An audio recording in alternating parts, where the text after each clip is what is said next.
یەکەم هۆکاری پاکبوونەوەی ژینگەی هەولێر بریتە لە ١٨ لە بوونەوەتی دەگەڕێتەوە لە بۆ پرۆژەی ڕووناچی کە باز دەکەین چەند مۆریدە داخرایە و ئەو لێکەوتە خراپانەی مۆریدەکان بەڵام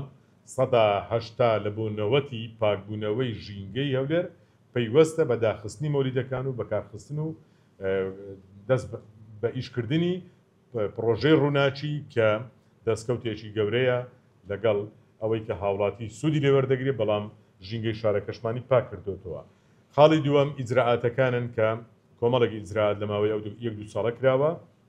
و هەروەها بەرزکردنەوە و هەوڵدان لە بۆ بەرزکردنەوەی ڕێژەی سەوزایی لە شاری هەولێر هۆکارێکی دیکەیە هۆکاری چارەمیش کە ئێستاش بەردەوامە دەبێ بەردەوامیش بێتن لە بۆ ئایندەش پێویستمان پێ هەیە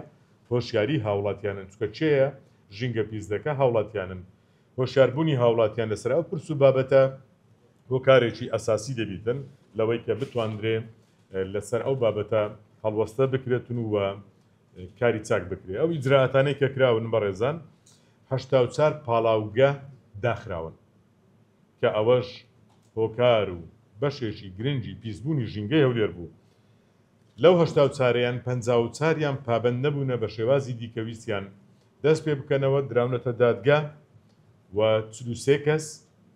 دەستگیر کراون لەو پاڵاوگانە کە بەشێکیان بەغرامە و ئەو ئیجرعاتانەی کە بەپێی فەرمانی دادوەر دەستگیر کراون و ئیجرعاتەکان لەگەڵیان کراوە.